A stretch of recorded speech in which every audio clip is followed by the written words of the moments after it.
Los mercados financieros de Chile y el mundo. Clave Morse. Decodificamos los conceptos económicos para el ciudadano de hoy. Daniel Fajardo y Felipe Reyes analizan la actualidad económica y sus conexiones con la política, el medio ambiente, la tecnología y más. Bienvenidos a Clave Morse.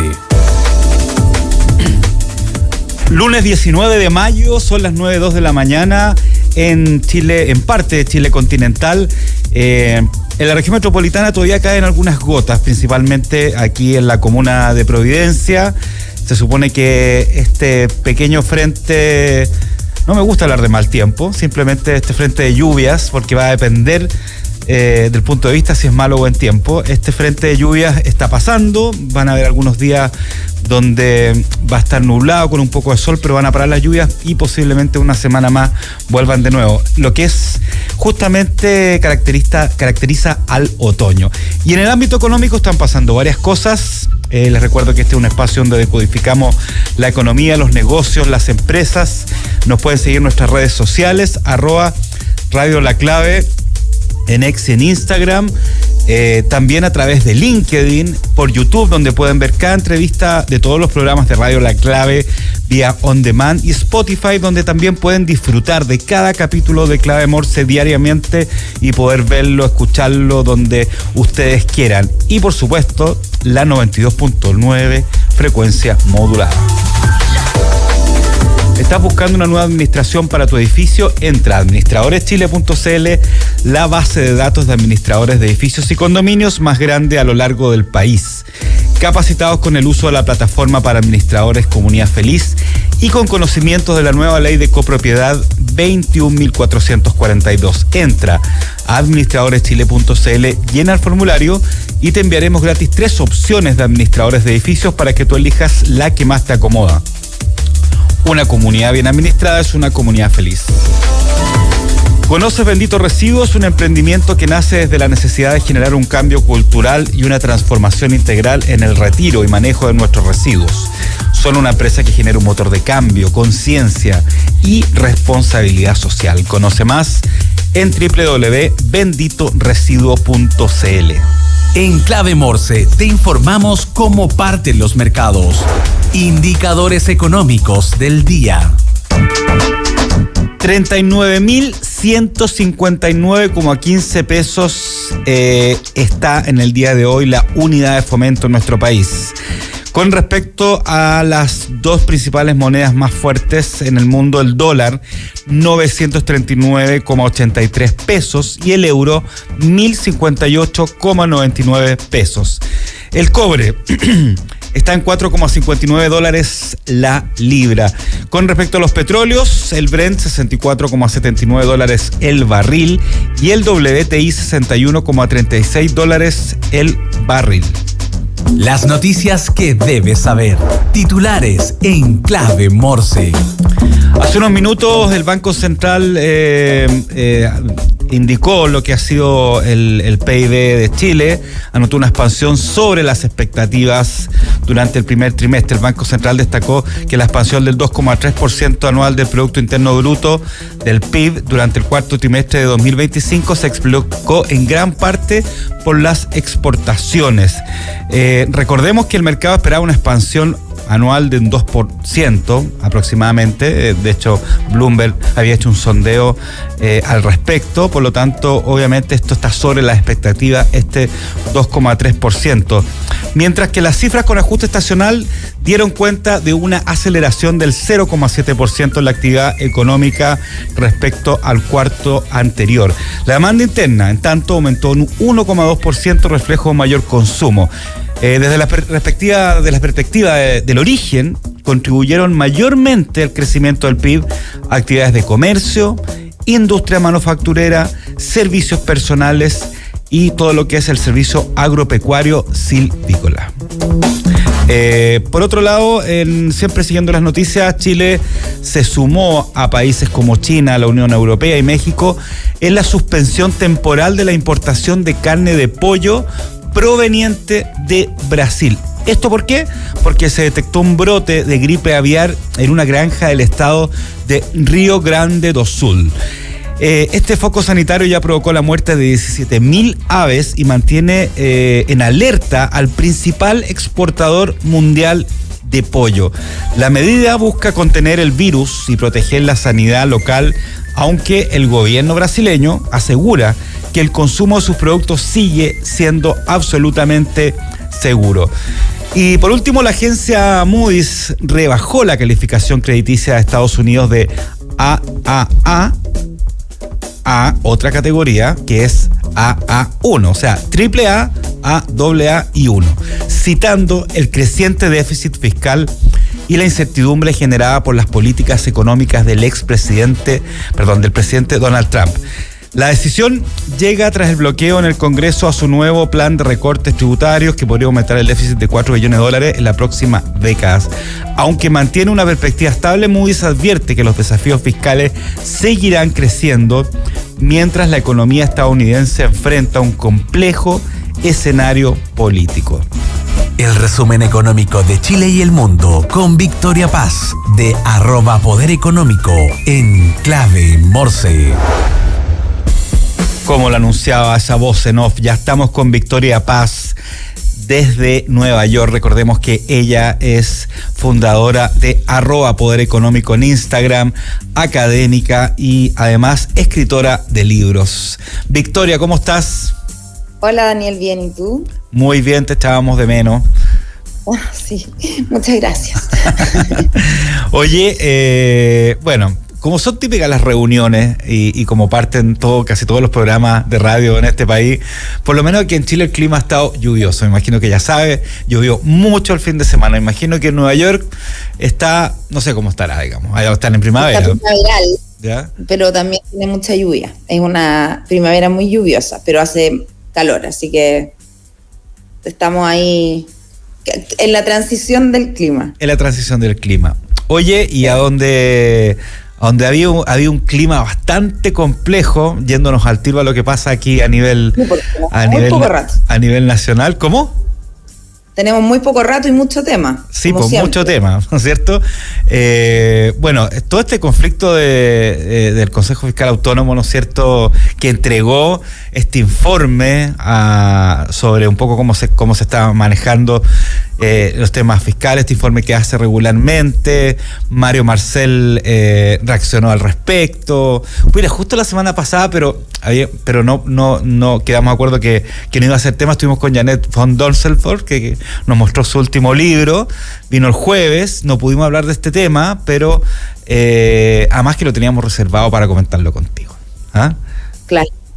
Mira, sí, yo creo que es el tema que va a seguir siendo comentado durante la semana, y a mí efectivamente hablamos nosotros, Daniel, de explicarlo porque a mí al menos me han preguntado mucho de qué se trata esto. Entonces partamos quizá un poquito por explicar que el Consejo Fiscal Autónomo es un organismo que, como su nombre dice, es un organismo autónomo, claro. ¿Ya? Es de carácter técnico, de carácter consultivo, tiene personalidad jurídica y tiene patrimonio propio, ¿ya? Y se relaciona con el presidente de la República a través del Ministerio de Hacienda. Entonces, para que se entienda, este es un organismo que se creó por ley precisamente para tener esta mirada desde afuera, para poder hacerle recomendaciones en el fondo al Ministerio de Hacienda. Tiene 5 miembros, uno, como bien dijiste tú, es Janet von Donselford. No, es casi imposible, pero sabemos. No puedo con eso, no puedo, y menos a esta hora. Pero son 5 miembros. ¿Y qué es lo que pasó finalmente la semana pasada? El Consejo Fiscal Autónomo ha venido haciendo estos reportes en forma consecutiva, en los que ha advertido de su preocupación por nuestra salud fiscal, digamos, de la economía, ¿verdad? Entonces, ellos en un lenguaje siempre muy técnico, siempre a través de las instituciones, pero efectivamente el último informe, y que de hecho tiene que ver con que probablemente, con que es el último informe del presidente, que es Jorge Rodríguez, que deja el cargo el próximo 25 de mayo. Entonces, no sé si tendrá que ver, pero puede ser que haya querido en el fondo estampar su visión en su último informe. ¿Y qué es lo que dice este informe? Porque en el fondo cayó como un balde de agua fría finalmente en el Ministerio de Hacienda. El Ministerio de Hacienda hace muy poquito, no sé si se acuerdan, entregó estas medidas correctivas, varias medidas correctivas. ¿Por qué? Porque recordemos que en 2024 no cumplió con su meta estimada de déficit fiscal, ¿verdad? Ellos tenían que haber llegado a 1,1 y llegaron a un número mayor. Entonces, ¿qué es lo que pasa? Este informe fue especialmente duro y las principales cosas que dijeron fue que ya estamos en un punto de inflexión, en el deterioro de la situación económica, de las arcas fiscales, como se le llama, ¿ya? Y en el fondo que estamos en una situación que viene hace 15 años, porque en 15 de los últimos 17 años han habido déficits estructurales. Eso por una parte. Dos, que en el fondo no se ajusta bien el gasto público, eso lo repiten, o sea, independiente de que Hacienda diga, no sé si te acuerdas del año pasado, ya tuvieron que recortar presupuesto, este año tuvieron que partir recortando presupuesto. Entonces lo que dice el Consejo Fiscal Autónomo es que Hacienda no tiene una metodología adecuada para estimar los ingresos, de hecho están efectivamente en un proceso con el banco, con el Fondo Monetario Internacional, para rearmar la metodología con que están viendo los ingresos, ¿verdad? Pero que como no tienen esta metodología, finalmente hacen un presupuesto con la estimación de ingresos de determinada manera y después durante el año se van dando cuenta que esos ingresos no están y que tienen que recortar lo que habían presupuestado. Claro. Entonces, esta situación al Consejo Fiscal Autónomo no le parece adecuada, ¿ya? Y entonces dice que constantes desequilibrios, no se ha cumplido con un principio básico de responsabilidad fiscal, que es financiar gastos permanentes con ingresos permanentes. Eso siempre sale desde cualquier ministro de Hacienda. En el fondo un gasto permanente, ¿qué es? Por ejemplo, la pensión, ¿verdad? Tú no le puedes dar a una persona, no le puedes decir, mire, para este año tengo pensión básica solidaria, pero para el próximo no sé. Claro. En el fondo es un gasto que si tú haces... Gastos fijos, en el fondo, de alguna forma, para entenderlo también. Un gasto fijo, porque no te lo puedo quitar. En el fondo las personas necesitan saber, tener estabilidad de cuánto va a ser su pensión, ¿verdad? Entonces son gastos que se transforman en permanentes. Uh-huh. ¿Y qué fue lo que pasó? Que el Consejo Fiscal Autónomo mandó este informe y el Ministerio de Hacienda reaccionó de forma también inusualmente dura. Al ministro Marcel le molestó mucho el informe. Mandó un oficio al Congreso y principalmente lo que le molestó, al parecer, fue, yo te diría que 3 grandes cosas. Uno, que cuestionaron sus escenarios como poco realistas, ¿ya? En el fondo, el Consejo Fiscal Autónomo lo que hace es decir que proyectan ingresos de forma poco realista, después no se cumplen, y que también otros índices dicen, no, de aquí al 2029 vamos a estar ajustados, y el Consejo Fiscal Autónomo dice, ¿cómo va a pasar eso si en los últimos años no se ha hecho nunca? Uh-huh. En el fondo, a eso se refiere con decir, ¿por qué va a pasar esto ahora si es que antes no hemos logrado ver esto? ¿Ya? Entonces, eso del poco realismo al ministerio y al ministro particularmente, le pareció un exceso en las palabras. También en el fondo lo que le molestó fue que se hace un balance de todos los años. En el informe se habla de los últimos 17 años.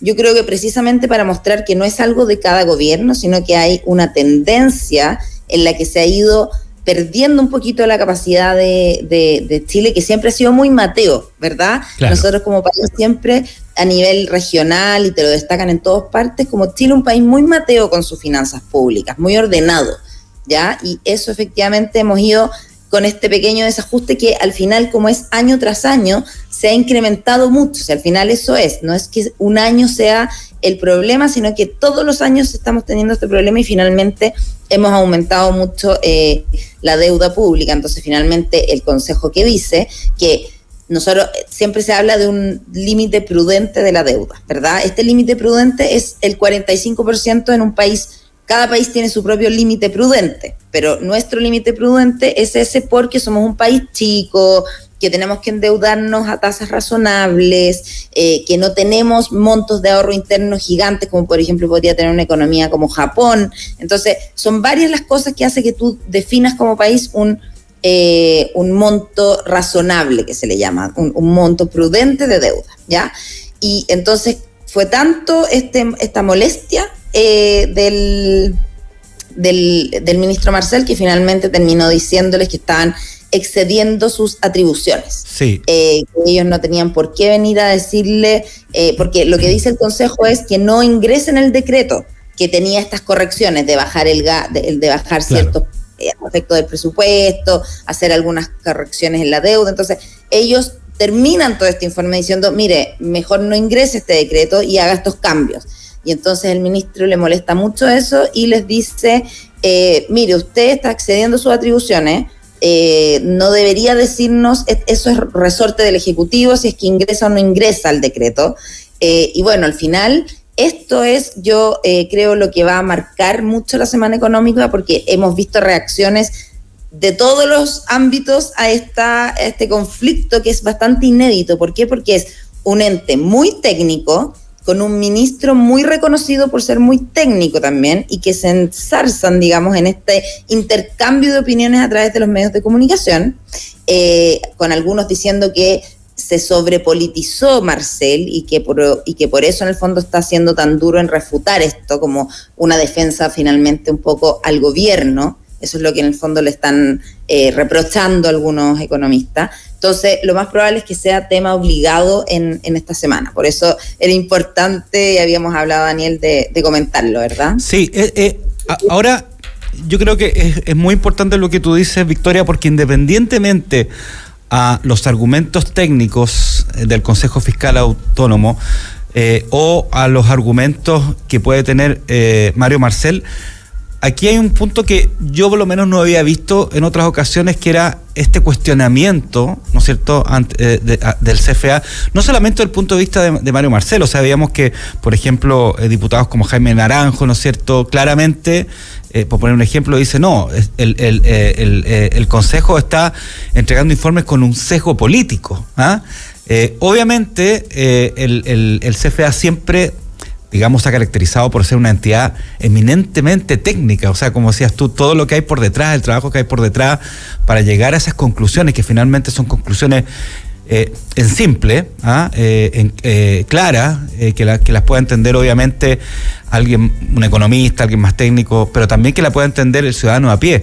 Entonces, ese cuestionamiento del CFA, y que viene desde la autoridad también, desde el ministerio, yo hace tiempo que no lo veía. Yo creo que especialmente porque uno puede decir, claro, estamos en un año electoral, ya, pero cada 4 años estamos en un año electoral de presidencia y el CFA entrega estos informes regularmente. Entonces, yo creo que eso hay que mirarlo de alguna forma también, no sé si con preocupación, pero es algo que hay que, digamos, de alguna forma tomar en cuenta, ese cuestionamiento también, creo yo. Efectivamente, y tener mucho cuidado, porque además recordemos que estamos en año electoral. Entonces, de estas cosas, o sea, yo no tengo duda de la autonomía técnica del CFA. Yo creo que es un organismo muy calificado. Lo mismo me pasa con el Banco Central de Chile, ya son instituciones clave. Entonces, creo que es muy importante que parlamentarios principalmente o otras personas que están más preocupadas de la elección no se cuelguen de este tipo de conflictos para, en el fondo, usos más bien electorales. Entonces, yo creo que si bien probablemente el Consejo Fiscal Autónomo no tenía esa intención, y yo creo que el ministro Marcel probablemente tampoco, pero claro, sí el entorno aprovecha este tipo de discrepancias para darle fines más electorales. Y en el fondo, algo que tenemos clarísimo, que hemos hablado en muchas ocasiones, es que la institucionalidad es algo que hay que cuidar en Chile. Es parte de lo que hace a los países ser más ricos. Entonces, sí, no es porque a uno le gustan las instituciones, sino que porque quiere ver al país progresar económicamente, hay que cuidar las instituciones. Recordemos que los premios Nobel, precisamente, sí, fueron, los últimos premios Nobel fue que hablaron de la importancia de las instituciones y lo que hace que un país sea más rico que otro. Entonces, en ese sentido es muy importante. Victoria, yo no sé cómo esta discusión puede también influir de alguna forma para la cuenta pública, que es el 2 de junio, o sea, faltan 13 días, 14 días, de alguna forma puede influir en algún aspecto, por lo menos en ciertos mensajes, digamos. O sea, probablemente el presidente Boric va a destacar lo que en su opinión ha sido este manejo de las finanzas públicas, en términos de que han intentado llevar la economía a ciertos nuevos equilibrios, ¿verdad? Pero de que ha sido difícil, y de que hay veces que no se ha cumplido, también es cierto. Entonces, ahí vamos a tener que ver si es que hay un reconocimiento de que no se ha logrado. Lo que sí es muy preocupante es la situación de las finanzas públicas para el próximo gobierno. Eso yo creo que también se va a tomar la agenda de lo que va a ser el debate político en estas elecciones. O sea, realmente, a menos que aumentemos ingresos, es muy difícil para una campaña poder hacer un programa, porque no tienes disponibilidad de recursos. Entonces, finalmente hacer un programa que sea un poquito administrar lo que hay y tratar de lo que dice el CFA, de hecho es eso, dice, veo una situación muy compleja para el próximo gobierno, va a tener que hacer ajustes muy difíciles. Entonces, para cualquier gobierno tener que entrar apretándose el cinturón es muy difícil, ¿verdad? Le pone un techo inmediato a lo que programáticamente pueden prometer en campaña también. Así que va a ser un tema, yo creo que definitivamente se va a tomar un poquito el debate de la elección. Victoria, PIB, acaba de salir. Sí. Me imagino que ese es un tema fundamental que tenemos que comentarlo. 2,3%, que sobre las expectativas que había del 2%. Sí. Eso siempre es buena noticia, por supuesto. Si bien es el 2,3% es el primer trimestre del año, sí, claro. ¿Ya? O sea, enero, febrero, marzo. Se explica principalmente por las exportaciones, y entonces lo que tenemos que ver es la tendencia y las expectativas, ¿verdad? Las expectativas efectivamente está se esperaba aproximadamente un 2%, pero recordemos que el Banco Central tiene dentro de su esperanza, de su proyección de PIB para el 2025, entre el 1,75 y el 2,75. Así que estos números están dentro del rango. Por supuesto que lo que todos queremos es que se pegue más hacia el techo, ¿verdad? Porque tú si tienes un rango de 1,75, 2,75, de todas maneras lo que quieres es que el PIB se te vaya pegando hacia el techo durante el año. Entonces, lo que más podemos decir es, ojalá que esto se mantenga, ¿verdad? Claro. Respecto de las exportaciones no tenemos cómo saber, pero también puede ser que lo que habíamos comentado con otros insumos, que finalmente el tema de los aranceles de Estados Unidos hizo que se aumentara el stock de muchos productos. Entonces, puede ser también que nos hayan sobrecomprado en ese periodo, esperando que esto fuera más permanente. Entonces no tenemos, eso hay que ir viéndolo, por supuesto, en los siguientes PIB trimestrales que vayamos viendo. Uh-huh. Oye, veamos un poco de lo que está pasando afuera también, en esta especie de tregua, ¿no es cierto?, que ya lleva varios días entre Estados Unidos y China por el tema arancelario, pero igual han salido otros temas entre medio. ¿Cómo está el panorama general con respecto a todo el tema arancelario principalmente?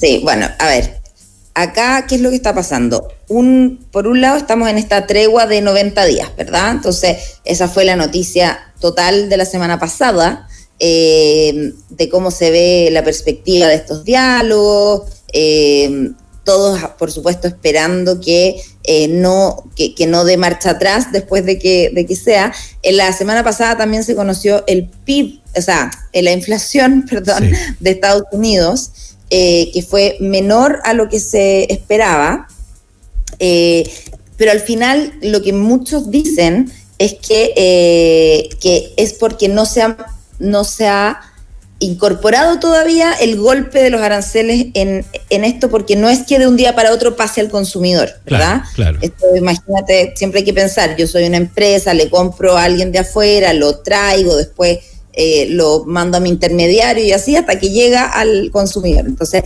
como muchos además se habían sobreestoqueado, lo que dicen muchos economistas acá es que no llegó a ser tan terrible porque todavía no se transmite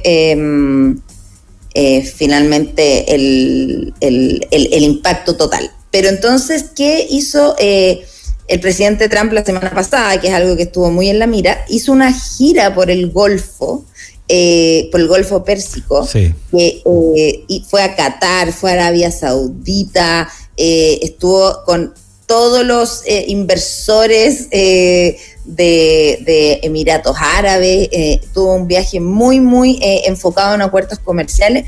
¿Y por qué? Finalmente, lo que queremos ver es por qué. Por una parte, él está muy interesado. Para Trump, en su cabeza, lo que hemos hablado en otras veces, ¿verdad? Lo que él necesita hacer es bajar el costo de vida de los estadounidenses porque por eso lo eligieron. Claro. Y como finalmente los aranceles ha hecho y otras cosas que esto no se vea muy claro todavía para la población, un punto clave para él es bajar el precio del petróleo, especialmente antes de el invierno, ¿verdad?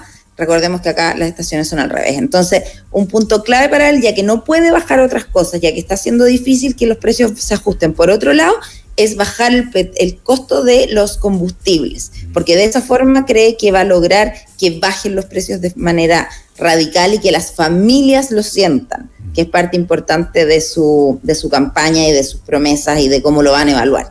Entonces, esta gira principalmente tuvo muchísimo que ver con eso. Acuerdos muy grandes con estos países de muchos temas comerciales, pero también con exigencias importantes de que quiere que le vendan petróleo y gas a ciertos precios con ciertas cantidades. Claro. Entonces, eso fue principalmente su foco en esta gira. Habría que sí, no, dime. No, dime. No, que habría que revisar, yo no lo vi, también si todos esos países cómo estaban en la lista arancelaria, aunque claro, está pausada por ahora, ¿no es cierto?, en general, está pero cómo estaban esos países en ese mono que mostró Donald Trump de esa lista. En su pancarta, la de ese día. En su pancarta, sí.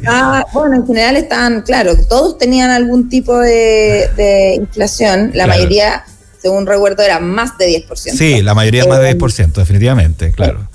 Entonces también es parte de estos 90 días, en el fondo, tira y afloja, ¿verdad? Así que en ese sentido tener muy en veremos. Por supuesto que también la rebaja en la clasificación le afecta al país. ¿Qué significa eso? Lo que pasa es que acá los bonos más seguros se asume que son de Estados Unidos. Eso significa tener calificación AAA. Que la deuda es una deuda que todos pueden decir Estados Unidos me va a pagar siempre. Entonces, finalmente es una referencia para cualquier otra cosa. Un bono de Estados Unidos, que significa un instrumento de deuda, es el mejor rankeado porque tú dices, no hay ninguna posibilidad de que no me paguen. Claro. Entonces, esta caída en la clasificación, por supuesto que tiene un efecto en la reputación principalmente de Estados Unidos, que esas son las cosas que realmente importan a las áreas financieras, ¿verdad? Y nos queda un minuto y solo quería comentar dale. El viaje del presidente Boric a China. Estuvo en Beijing, se reunió con Xi Jinping y bueno, en el fondo yo te diría que fue un viaje orientado a profundizar lazos comerciales, pero también muy marcado justo porque la semana anterior, si recuerdas, habíamos tenido todo este conflicto con las empresas de litio, las que desistieron. Sí. Y en el fondo salió la embajada. Que después no desistieron según la embajada. ¿Ah? Es que mira, ahí hay un tema súper importante. Yo creo que hay una confusión, porque lo que ellas renunciaron es una inversión específica, que es la que usa el contrato que tiene la Corfo con SQM y Albemarle y que le da cierta cantidad de litio a cierto precio a estas empresas para hacer una cosa determinada, que es aumentar la cadena de valor. Entonces, ¿eso lo desistieron? Sí, lo desistieron. Lo que dijo la embajada fue, pero esto no quita que queramos invertir en el país. Haciendo negocios, claro. Lo que pasa es que, lo que pasa es que la reacción principalmente del gobierno y de la Corfo, luego de lo que dijeron estas dos empresas, fue bien o quedó la sensación de que poco menos que estas empresas se iban a ir del país y que no querían hacer más negocios con Chile. Fue una reacción muy ruda. Entonces yo creo que para poner un poco de paño frío, la embajada de China y después el mismo gobierno también comentaron de que en realidad podían seguir haciendo negocios, porque al principio esa fue un poco la idea que nos quedamos la mayoría, digamos. Claro, entonces es una cosa concreta que está dentro del marco de los contratos de litio, que eso podemos hablarlo cuando quieras, porque es un tema enorme y distinto, pero efectivamente son empresas que están funcionando en Chile con otros temas. De hecho, BYD tiene una importación muy grande de vehículos eléctricos. Entonces, claro, es una parte la que se desistió, pero el resto sale y ahí se mezcló todo. Pero efectivamente esta visita del presidente Boric fue enfocado en acuerdos comerciales, en profundizar ciertos ámbitos de tecnología. Ahí, bueno, en el fondo sabemos que la relación de Chile con China siempre ha sido muy pragmática, en términos de que sabemos que es un socio comercial importante, y ahora, bueno, es más difícil que nunca porque hay que estar ahí en un equilibrio muy precario entre Estados Unidos y China, que no se nos enoje ninguno, porque al final le vendemos a todos y nosotros como país que somos chicos y exportamos mucho, tenemos que lograr estar en ese equilibrio. Así es. Victoria Paz, estamos súper pasados, pero que estaba muy entretenida la conversación, así que nos vemos. Oye, te agradezco mucho acompañarnos de nuevo, como todos los lunes en Clave Morse, que sea una excelente semana para ti y nos vemos el próximo lunes. Gracias, chao. Un abrazo. Y a la vuelta de los comerciales, quédense en línea, quédense a través del vía streaming por YouTube, porque vamos a tener nuestro segundo bloque. Vamos a estar hablando con Carolina Oliveros, gerente de marketing y experiencia de Imagina. ¿Sobre qué tema? Algo que tiene relación con el tema inmobiliario. Así que nos vemos en 2 minutos.